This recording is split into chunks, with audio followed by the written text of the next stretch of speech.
We decided that we really wanted to bring a really authentic conversation. Not that our other conversations aren't authentic, but we wanted to take a look at something that's very personal for us both and explore it. And I think if I could preface it a little bit, what I'd say is that given the nature of 2020, given the nature of the work that we do, the field that we're in, you and I have both been in really deep conversation about the power of authenticity and the power of vulnerability. And not only that, but this phenomenon of the dark night of the soul. And it's something that I learned about very recently. I think I had heard the idea and the concept kicked around in various circles, but only in the last 2 years did I really become intimately involved or curious about what is the dark night of the soul. And so, TJ, I thought what we could do tonight to start this conversation is if you could give what your understanding of the dark night of the soul, or define it for the people joining us. Yeah, thank you, Jeremy. And I'm gonna actually start with what it's not to me, because sometimes I hear people saying, "I just went through the dark night of the soul," and what they're talking about was they just went through a difficult time, or they went through a time of some sadness. And although that can appear to be very dark, and we can experience that as very dark, when we're talking about the dark night of the soul, we're actually talking about when our consciousness is transforming and we're shifting into a higher awareness or a greater state of being, we're elevating our consciousness. And I'll just put it really bluntly, the shit that isn't working so well from the old life needs to crumble and fall apart so that we can actually move into the transformative power of what can get created when we're willing to actually lean in and experience everything that we're going through. Now, another definition of dark night of the soul, which I think is important to bring too, is many of us have an awareness of our spiritual nature, or we feel very comfortable on our spiritual path, or we have a very deep connection with each other and with ourselves spiritually. And we go through an experience that we might consider like going through the desert or the wilderness, where we lose touch with that. We feel lost, we feel hopeless, we feel disconnected, we don't know where to turn. That's another aspect of dark night of the soul, and I hear it described that way as well. What I'll say is, in my experience, which I know we're going to talk about, it's actually both of those. Dr. Wayne Dyer says every spiritual advance I've ever made was preceded by some kind of fall. So that's what we're really going to talk about today. We're going to talk about what happens when our world falls apart, what happens when we raise our consciousness, and we need to actually address some of the parts of our lives that have been trapped in the shadow. Because honestly, what happens with Dark Night of the Soul is all of the stuff we've been burying comes to the surface so that we can heal it. And sometimes it can be extremely messy. And in my case, it was very messy. And I have stories I could tell, and I'm willing to tell any of them. But in my case, I think the transformation was really big, and so was the circumstances, the experience, and even the drama of that experience of me walking through that dark night of the soul. It was really profound for me, and it was also really painful when I was in the midst of it. Mm-hmm. Yeah, absolutely. And I think when you and I had been in conversation about this previously, about working with ego and detaching from this idea of who we are. And, I remember very clearly, I was in a conversation with you and the great Temple Hayes. And before we went live, she said, "Jeremy, how you doing? How you been?" And I said, "Well, Temple, it's this really weird thing. I woke up and I don't really know who I am anymore." And she said, "Congratulations, honey, you made it." Right. And it took me a while to really understand what she meant by that. And I think that it's going to be a lot of fun for us to explore exactly what that is tonight. And so with that being said, one of the things that I've noticed is that when we tell the story of conscious recovery, when we tell the story of how it came to be, oftentimes you'll share about early childhood and um, the blade of grass and being amazed and full of joy and wonder and curiosity, and then eventually growing up where you did and how you did, putting up a wall around your heart. And so many people have heard that story. They're so familiar with it. And you and I have been in conversation much deeper than that about your entire journey in recovery and where conscious recovery really came from. And you would share with me about your dark night of the soul. And I found that story to be so deeply meaningful and powerful because it was so raw and vulnerable. And so I know that some people that are familiar with our work and have read your books may be familiar with it, but I was hoping that tonight what we could look at is um, really your dark night of the soul, what it looked like, what the experience was, and then, of course, the transformation that it helped launch into existence. So, if you could take us to the beginning and share Yeah, what it was. absolutely. And so, as you said, so many people are familiar with my story where I talk about coming into this world feeling very open and connected and in awe of the world. And then I had an experience called being born on planet Earth that caused me to shut down and build a wall around my heart. And then I found relief from that with drugs and alcohol. I got sober, and the recovery has been about reconnecting with that true nature. Now, that sounds really nice, but it wasn't so beautiful and linear when I was going through it. So, what happened for me, and I'm going to say for me very consciously, is I'm going to talk about it from the time I was around 20 years sober. And the years that led up to the experiences of my dark night of the soul were this. I had opened a business. I had, in some ways, started to re identify with my ego rather than my true nature. So even though I'd had these spiritual experiences, and even though I'd been in recovery for a long time, and even though I had been in the New Thought teachings for a long time, there were still some aspects of myself that I had not addressed yet. I had buried it very, very deep in my shadow. And so another way to say it is I had forgotten the truth of who and what I am. And when I think about causing harm to myself and others, which I've done a lot of in my life, it has always been because I had forgotten my true essence and I was believing in the ego, right? I was believing in the role I was playing or the personality I was playing. So I had this business. I felt oh so fabulous. I had the house on the hill. I had a very handsome boyfriend. I had the new Lexus, and I was really in all of that. And I was feeling emptier and emptier inside. And I just kept trying to achieve more on the outside to somehow heal something on a very deep level that hadn't quite been addressed. So again, I was 20 years sober. I had all of these things that had already been going really well in my life. And here's what really happened, Jeremy. So I'm setting the stage for that because I started getting the calling to become a spiritual teacher. At the time, it was to become a minister at Unity, a New Thought. And honestly, I pushed it down. I was like, no way. I love my fabulous life. I am not going to do that. I'm not going to give into that. And it was a year before I finally even put voice to it, to a good friend of mine who was a minister at the time. And she said, well, get ready, because once you say yes to this calling, anything unlike it will need to crumble. And I was like, oh God, okay.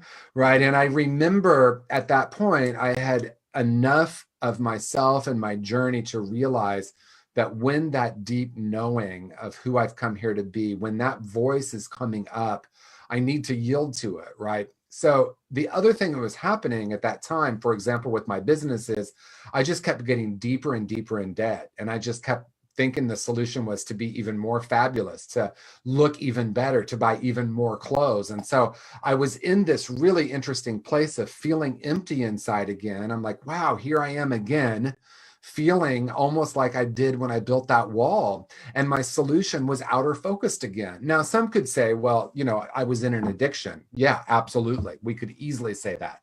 And my addiction at that time was look goodism, right? I needed to look good. I needed more clothes. I needed the car. And this pattern of this outer seeking was so prevalent at the time. And Like with my business, for example, I was getting deeper and deeper in debt, but I would not acknowledge it. I wouldn't let anyone see that. I wouldn't let anyone in. I wouldn't let people really see what was happening. And I'll tell you why. Shame. I Mm. had a lot of shame at the time that had not been addressed. And so when I had the calling to go into ministry, when I had the calling to become a spiritual teacher and an author, these visions were coming through. As that became a yes for me, I realized, now some of this was conscious and some of it wasn't, but I realized that I was going to have to address the way I was living my life. Now, I could have probably at that point done it in a really clean way, but instead, everything really fell apart and it became really messy. And there were a lot of people harmed, myself included, and other people. And it ended up with me having a bankruptcy, losing my house, losing my business. My partner left me, losing the car. Everything came crumbling down. And on top of that, there was a rumor mill going around about me. And as I like to say, some of it was even true. A lot of it wasn't, right? And here's why I'm bringing that into the story. There was the greatest opportunity for me to really understand the human ego, and to understand what was happening was pushing up against my ego, because I found myself wanting to defend myself. I found myself wanting to tell my version of things, right? And then I realized that spiritually, what really needed to happen was for me to lean into it. Now, that's the beginning of the dark night of the soul. And we can talk a little bit more about what it actually looked like. But I did enter into a really dark time. And that dark time was not knowing who I was anymore, losing the identity. Everything that I had clung to, all my look goodism, it all crumbled.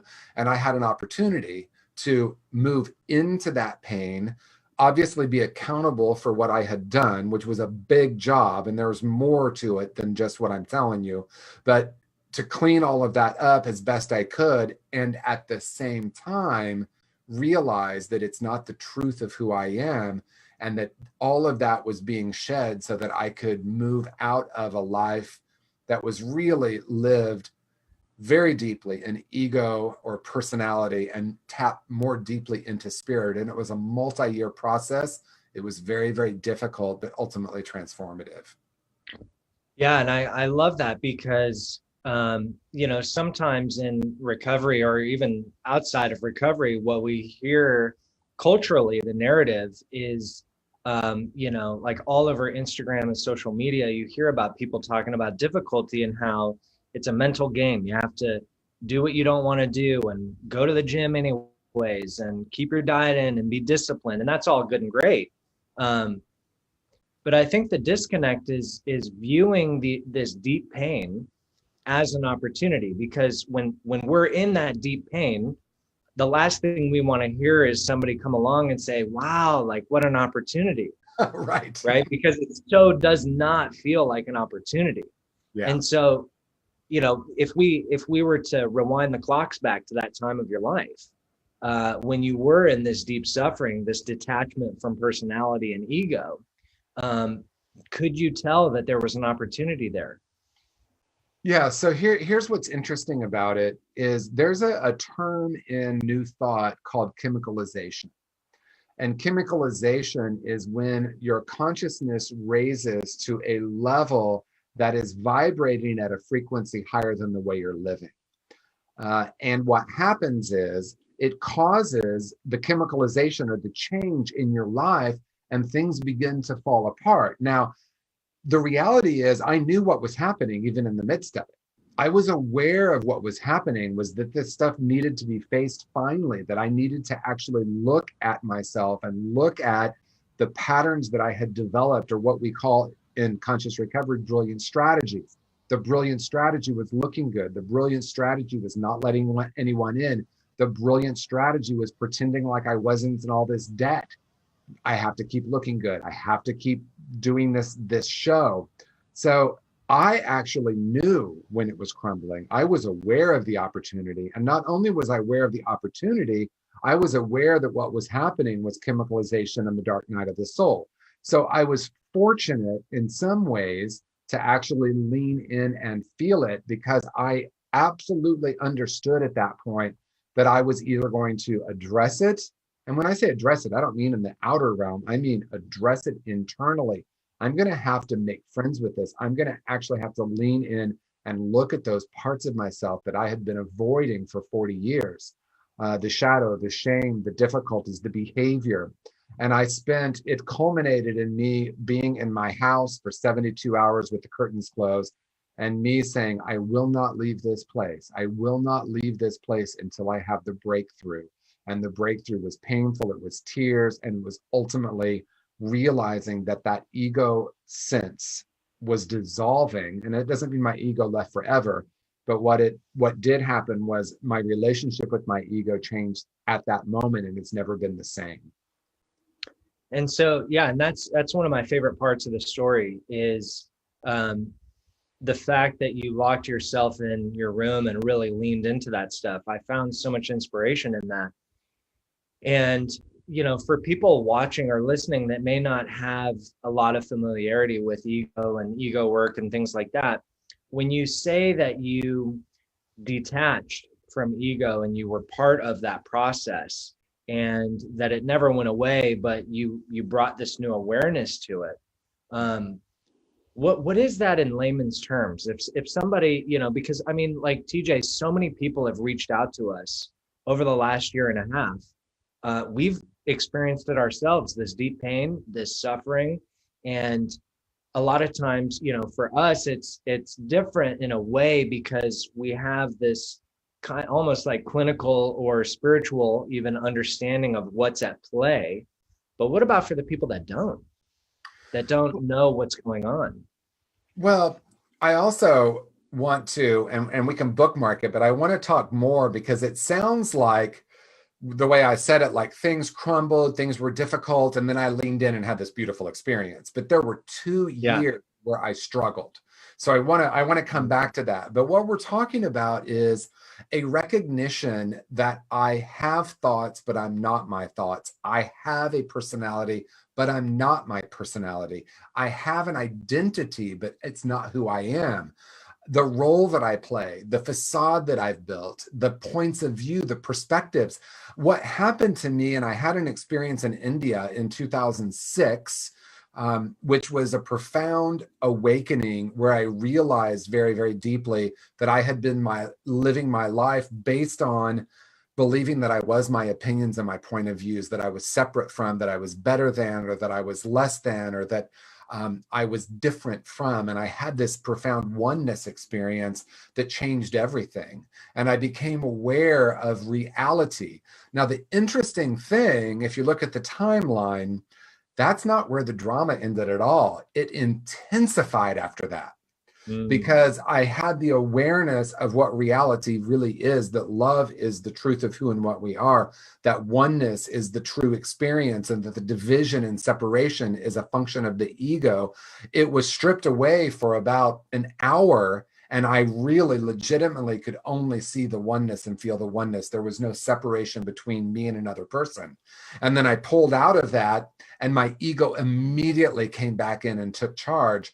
And I actually it's interesting because there was more damage that was created in that year that followed it. And then the 72 hours happened where I realized I'm going to have to address this. I'm going to have to address this in the outer realm and the inner realm. And, sometimes stuff doesn't go away. Pema Chodron says, life will continue. This is a paraphrase, by the way, but life will continue to present itself until we get the lesson, right? We'll re-experience something until it teaches us what we're intended to learn.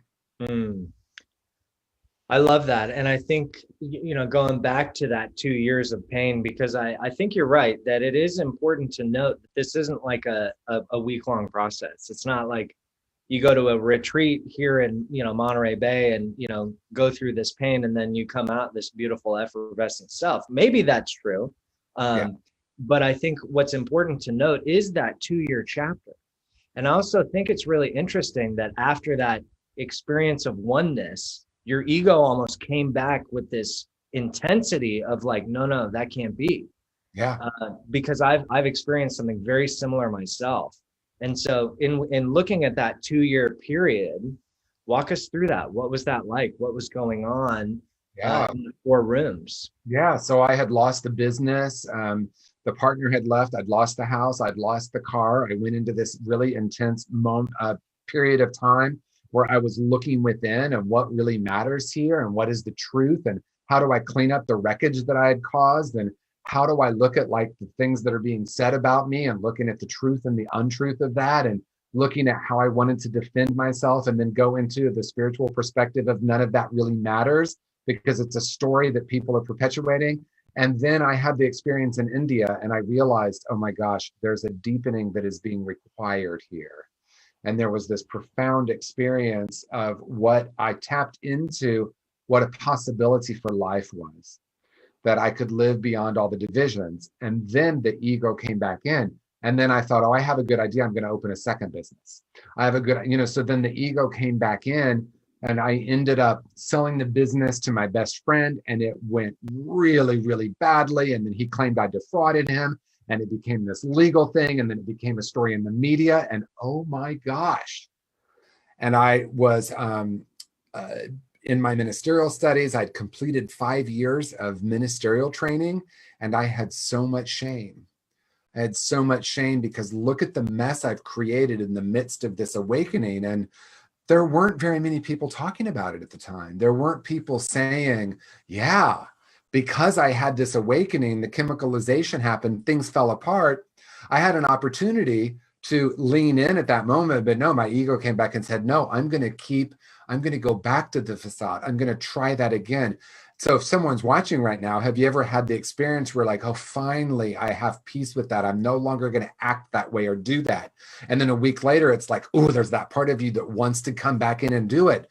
And that was where the real dark night of the soul came in, because I realized very, very deeply that what was happening was a result. And I want to be clear, I'm not saying I'm not accountable for what happened. It was a result of the behavior of my ego. My behavior was harming myself and others. And I did have to clean that up. But I realized that it was all happening because there was a surrender, a much deeper surrender being asked of me. And I had an opportunity, because just having everything fall apart doesn't mean we're going to transform. Mm-hmm. It means there's a doorway. There's a doorway into a new way of being. And then that 72 hours that I often talk about was really about this idea that I was a victim. Mm-hmm. I'm just going to be really honest with you, Jeremy. There was a group of people that had a lot of judgment, and this group had some power over me, and they had the ability to affect my ability to do what I thought my life's work was. Mm.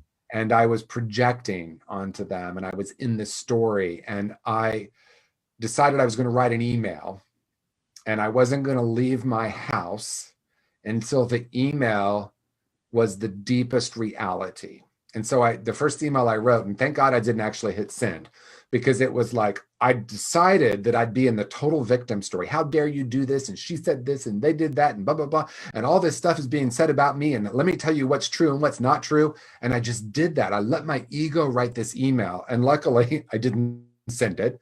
And then I slept. And then I woke up the next day. And when I woke up, I did my meditation. And in the meditation, it said, remove everything. This was the voice from within. Remove everything from that email that was simply a point of view.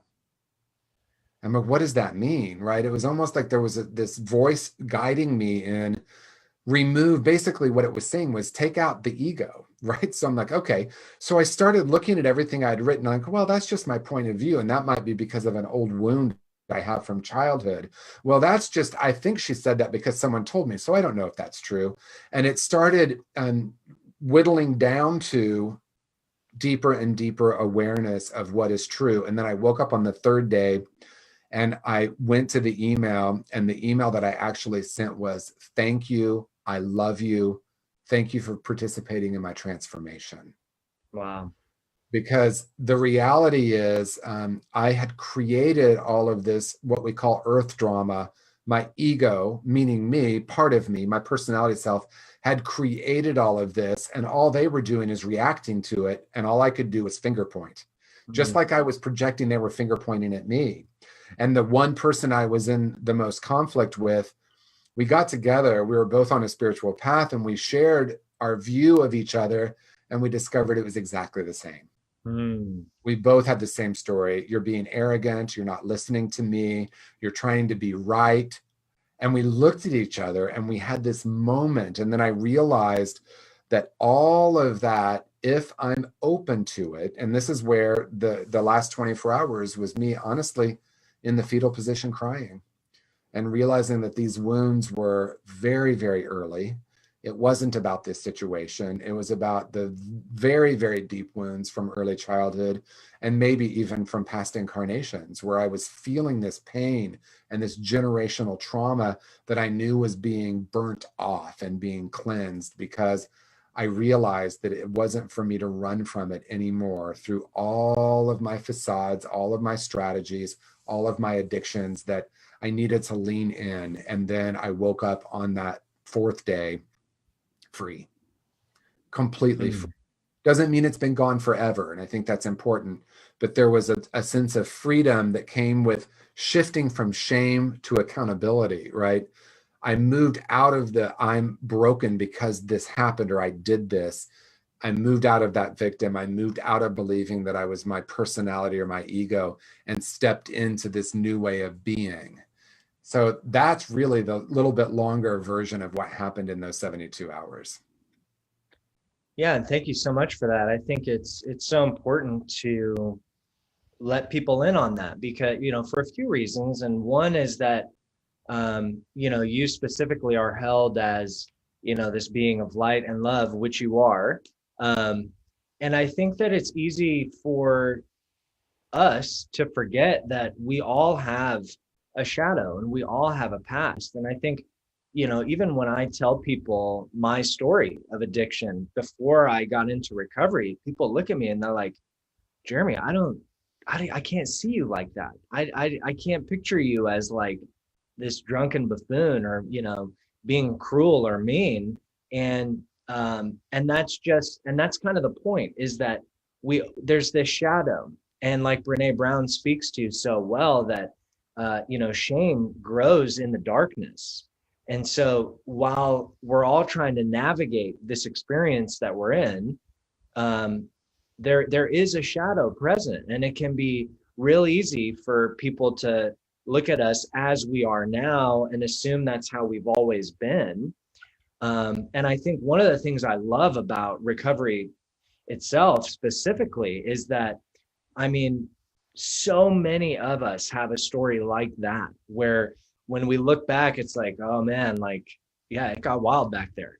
And because and as you named, like, that the dark night of the soul isn't the entire process, it's the door opening to the process.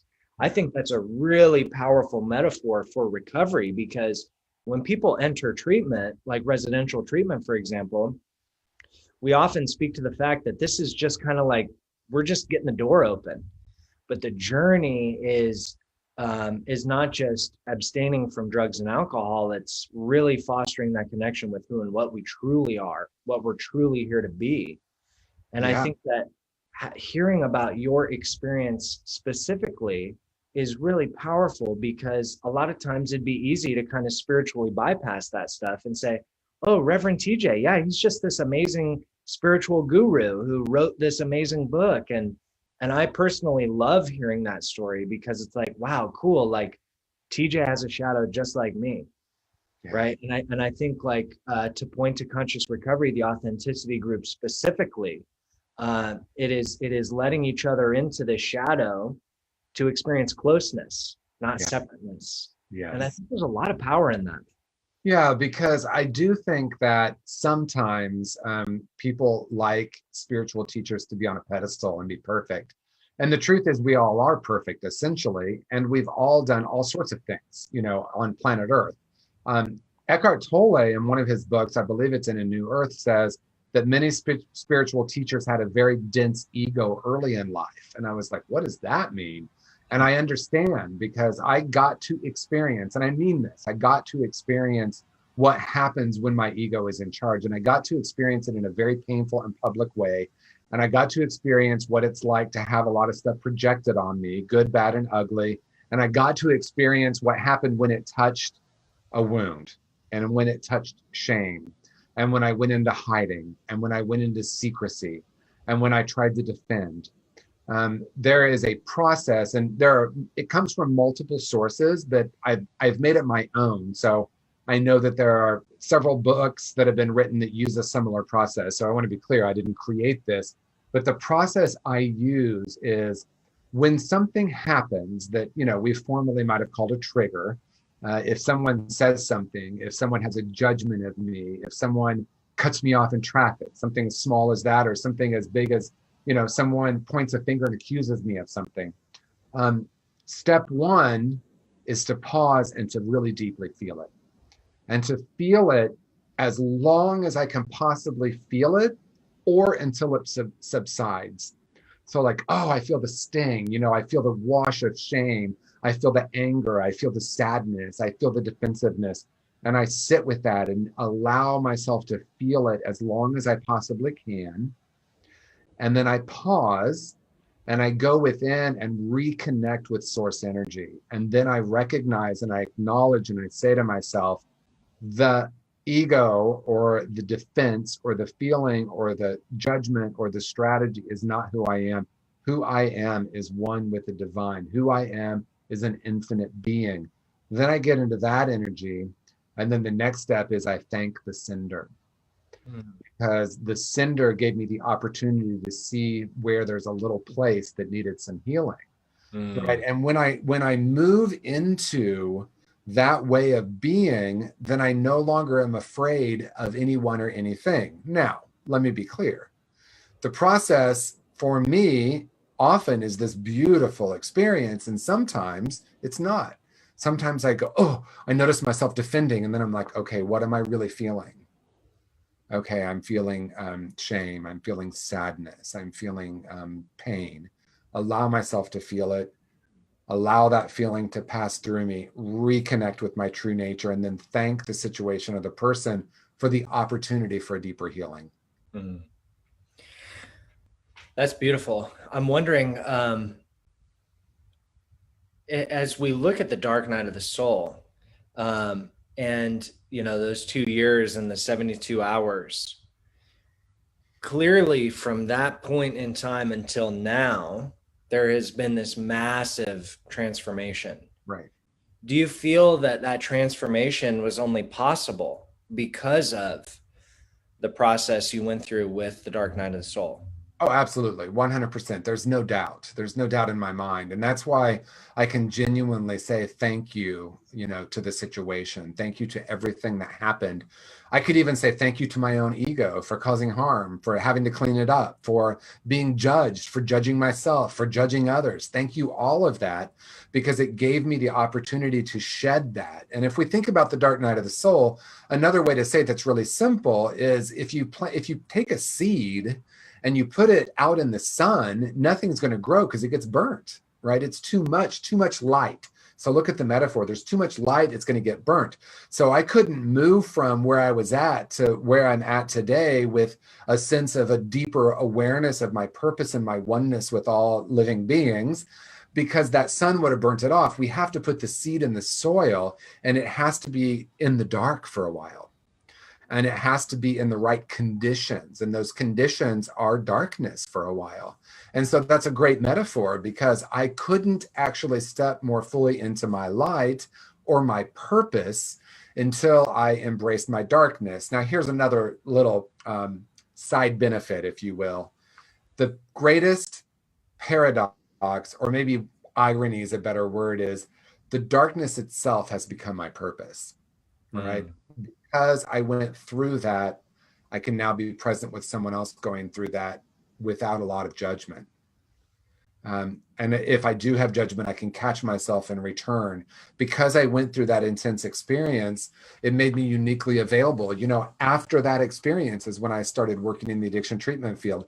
all of that happened. The intense experience was in 2006 in India. 2007 was when my whole world fell apart. 2008 was when I started working in the field of addiction treatment. And there was still a lot, left over from the old consciousness, but I had shifted. And I had realized that in my embracing my own shame and my own trauma, my own fear, my own guilt, in embracing that and being in the process of healing it, I realized, oh my gosh, that's my purpose. My purpose is to be a presence to allow other people to have that experience and walk them through that, not fix them, not try to make them feel better, because that's what you're talking about with the spiritual bypass, but to really hold space that someone can heal. Working in this field, we sit in front of people telling us horrific things, right? Terrible things that have happened to them, terrible things they've done. I worked with a client, and obviously I'm not going to give any details, but I worked with her for 3 years. And in the end, she told me something that she had done that by anyone's judgment was horrific. And she had never, ever, ever told a soul. And it was literally eating her soul. And I'd worked with her for 3 years before she had the courage to say, this is what I did. It was horrible. And then the healing could start because she brought it into the light, right? She was able to embrace that. And the reality is, and maybe we can switch gears a little bit, the reality is when I do that healing, when she did that healing, when we do that healing, we end up not perpetuating more drama on planet Earth, right? And if I don't do the healing, then I look for it everywhere. And I think that's really an important thing to bring into the conversation, because if I feel broken, I unconsciously look for brokenness in the world, in the form of blame, in the form of drama, in the form of finger pointing.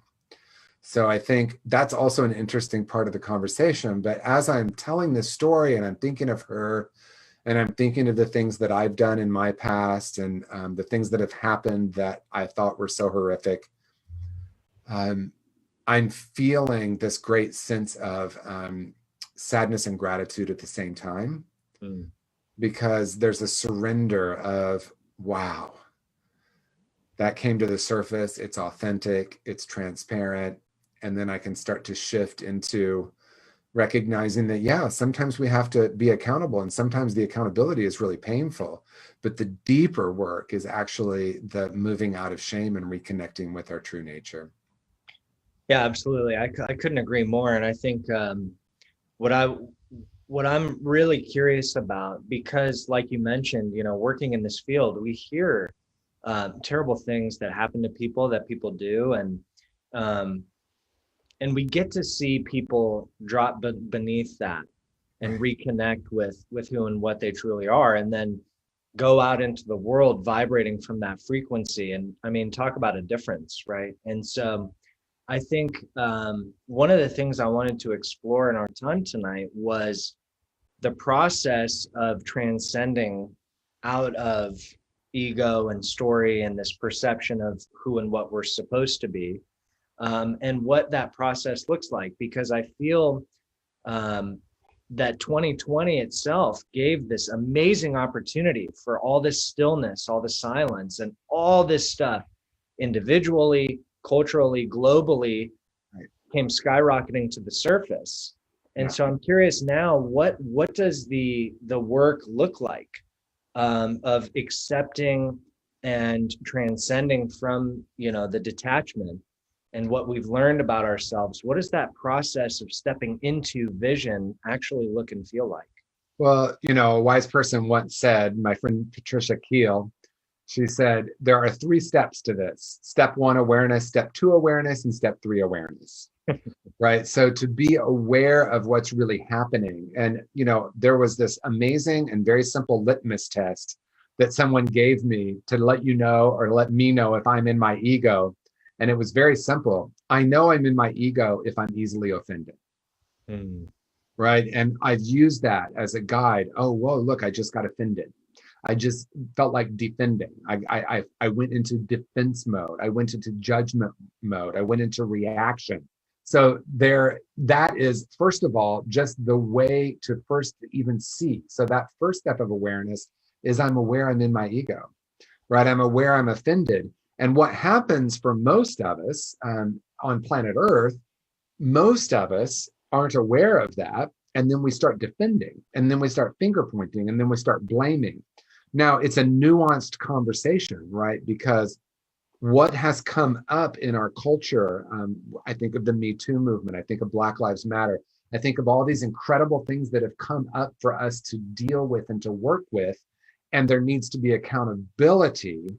And then where's the fine line between accountability and blame and shame, right? So I do think that one of the conversations that I have really loved in 2020 was people saying, gently and lovingly, most of the time, I'm not asking you to call anyone out. I'm asking you to pause and look within and see how you're contributing to this. Mm. Right. And I heard that, I heard that in a conversation I was in. And I realized very deeply that the reason that we want to call someone else out or point to someone else's drama or rehash an old story is something that's unhealed within us. And there's nothing wrong with that. There's nothing right or wrong about it. It's just an awareness that I'm in my ego. And then the shift is, it's not who I am. Mm. And I can then move within and ask myself, because when I have a judgment, because I have judgments, right? It's like, I think sometimes people talk about, I had a good friend, she said, I wish spiritual teachers would stop framing that they are always, in this love and light experience, that they're also human beings, right? And I had a client say to me, are you always walking around just feeling deeply connected, at one with the universe, in love with everyone? And my answer is yes, I am always walking around that way, but I don't always remember that. Mm. Right? And so that's our true nature. That's the truth of who we are. We're open, we're one, we want to connect, we want to love, but we have all these defenses that we've built up. And so when I'm able to recognize that facade that is the ego and allow myself, rather than pointing a finger, to come back and feel what it is that's wanting to heal. Because see, we think we're not supposed to have wounds or not have them touched, or there's something wrong. But I look at it now as like, oh, wow, I'm having this emotional response that I once would have called negative. But now I'm like, oh, I wonder what's wanting to heal right now. Mm. And so we're not doing the spiritual bypass. I'm accountable for what I'm feeling. And then I allow myself to actually return to my true nature. Yeah. And what's that quote, TJ, about how there are many paths in the future, but behind us only one? How does that quote go? The master knows that looking forward, there are endless possibilities. Looking back, there was only one. And I love that. I feel like that quote by itself has kept me busy for 2 weeks since I heard it. Yeah. Largely because I think it's really easy culturally to look back and say, oh, if only this, or if only that, or, and we're constantly looking behind us at what could or should have been, and looking ahead at what we hope will be, and rarely at just simply what is right now in this moment. And I think that one of the big turning points for me last year was I would be feeling this overwhelming sense of confusion about who I am and what I'm doing and why I'm here. And I was trying to do my way out of all this stuff. I'd Google, what do I do when I don't know who I am, right? Seeking all this external resource. And I remember telling you about that. And you said, well, maybe it's time to just be with it. And so there were countless days last year where I would literally just sit for 4 hours. Not with my eyes closed or meditate or anything proper, but just sitting to be with what's coming up. And there's this infinite amount of wisdom that happened when I did absolutely nothing. Right. And I think that that's a really, really powerful part of the process, because without that, there's no awareness, which I feel is key to transcending out of the dark night of the soul.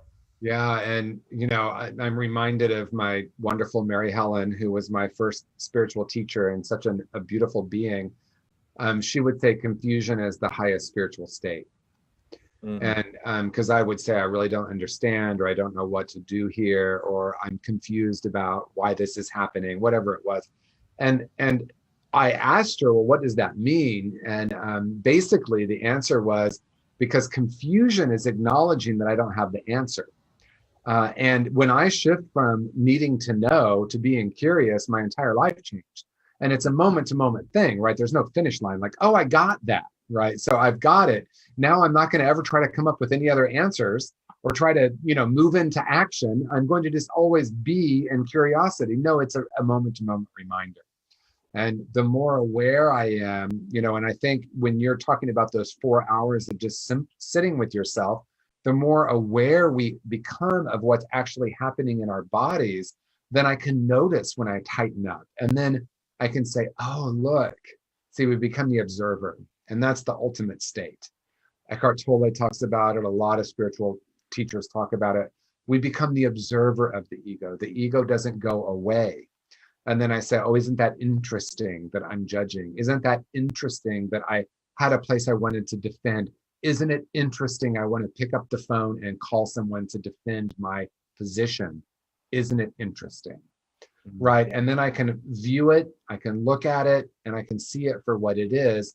It's a story. It's a collection of ideas and beliefs that I once believed was reality, when in truth, that's the illusion. And the illusion has been created collectively and individually for thousands of years.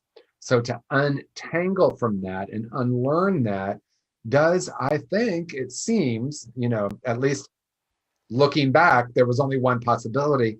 I needed to go through the dark night of the soul in order to transform. Otherwise, I think I would have just kept trying to manage it, do it my way, push myself through it. Um, Fear was activating almost every decision I was making in my life Mhm. until I realized the pain that that was creating. Absolutely. And I think one of my favorite takeaways in our early work together was we were speaking about, major loss. When people experience a big loss, whether it be death of a family member or loss of a job or a breakup in a relationship.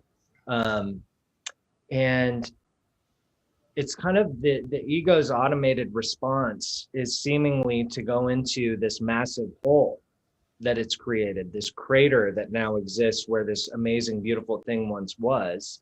Mm, And I remember explaining that to you, and you said that sometimes what's truly trying to emerge needs a lot of space. mm, And I just love that. And I think that, little things like that, just little shifts in our perspective and our perception can make all the difference when it comes to experiencing these really painful times or really big losses. That, yes, like honoring what we feel and honoring the loss and all of the emotions that come with it, and recognizing that sometimes whatever's trying to come through needs a little room. yeah. And when I learned that, every subsequent loss afterwards, I would feel very deeply. Mm, And I would bring a lot of honor to those feelings. right. And in the back of my mind, I held true that what's truly trying to emerge now has the space to do it. Oh, that's amazing. That's such a great story, Jeremy. I love that because, most of us have been running from actually just experiencing what we're experiencing. We go into a story. I remember, and I've shared this story before on different shows, but, I had two Chihuahuas, 15 years, 16 years, and they both died in the same year. And when they died, I allowed myself to grieve. Our second one we put down, we made that decision. It was time. We did a beautiful ceremony in our home. We brought someone in to do it. And we just grieved. Will and I just sobbed and cried and grieved. And then I found myself through that. And I was into the gratitude for these beautiful dogs that had been in our life for all these years. And so many people were kept saying, I'm so sorry. You must be so sad. And I wasn't. because I had done the grieving. And I'm not saying that because like, oh, I'm such a good griever. I'm saying that because if I allow myself to be really present with what is and allow myself to actually move through it, we do return to our natural state, which is joy. If that's true, that that's our natural state, we allow ourselves to feel. I'm thinking about my friends who wrote a book called How We Choose to Be Happy. And they studied truly happy people. And one of the qualities of truly happy people is that they feel their feelings very deeply.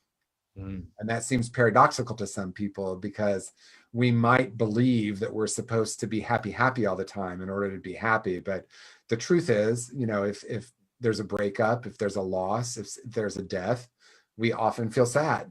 And it's the resistance to that sadness that actually creates the unhappiness. It's going through it that actually creates true happiness. Yeah, and I think that's a beautiful way to bring the show to a close tonight. I think for me, my takeaways are really looking at this kind of collective dark night of the soul and looking at all the beautiful people I'm connected with and really just holding space for the fact that that if our default position is joy, that the resistance of the pain or the shoving it down into the shadow or trying to get it under the rug is only going to perpetuate this state of pain. And I think that it's so powerful. It's empowering for me to know that even though there may be darkness in the past and pain in the past, that as we move forward and transcend beyond it, that what can be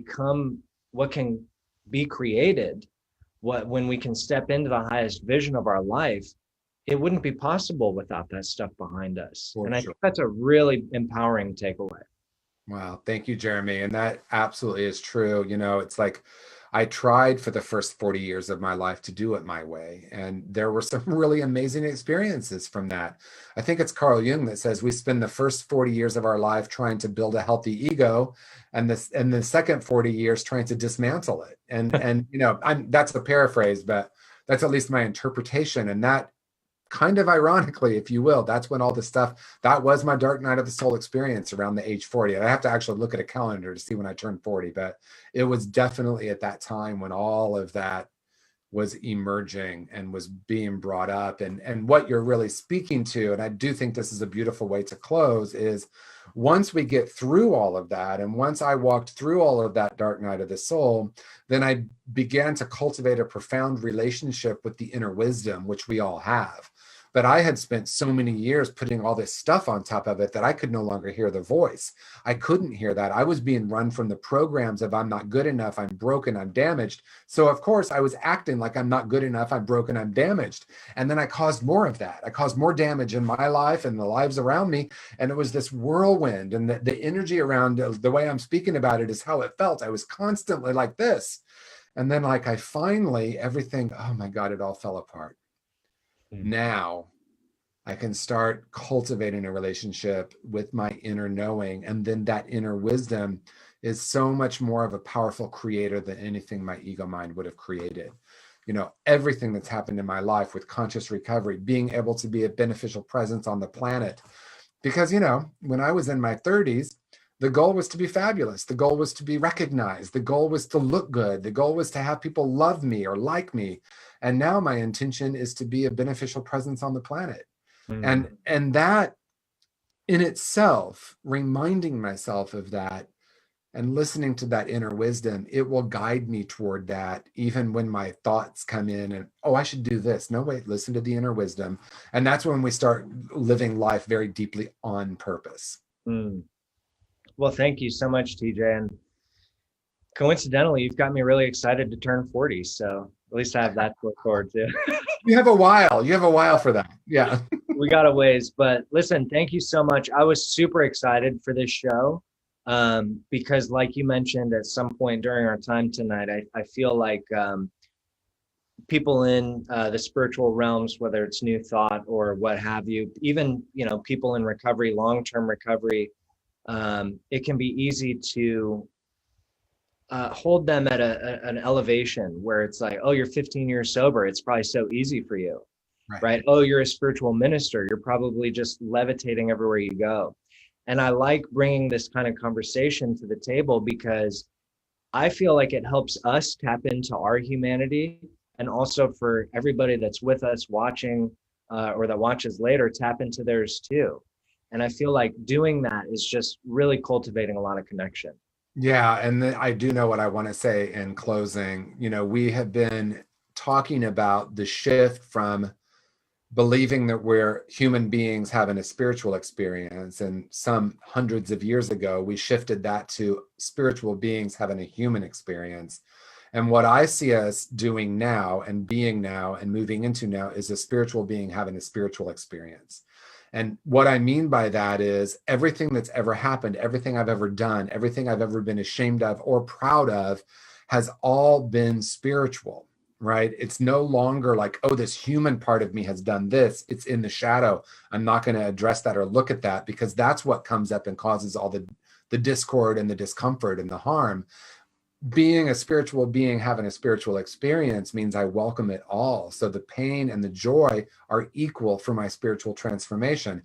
And then I'm in a place in the world where it's like, oh, wow, I don't need to cling to, I want more of this and less of that, which is what the Buddhist definition of suffering it is. I can move into a state or an awareness of open and present curiosity. And then I'm no longer a victim to the conditions of the world. It doesn't mean I don't have emotions or perspectives or feelings. It does mean, oh, wow, I remind myself that that's not who I am. I am not my past. I need to be accountable for my past, but it's not who I am. And that's a total game changer. Awesome. Couldn't have said it better myself, TJ. Thank you so much for tonight. We had a lot of people watching. Thank you all for joining us. And comment below. Let us know what you think. And I love going through the comments after these and just kind of seeing people reflect. So please do let us know what you think in the comments. And of course, we will probably do more lives like this, I'm sure. But we're grateful you spent some time with us on this beautiful Wednesday. TJ, thank you again so much. Thank you, Jeremy. Thank you, everyone.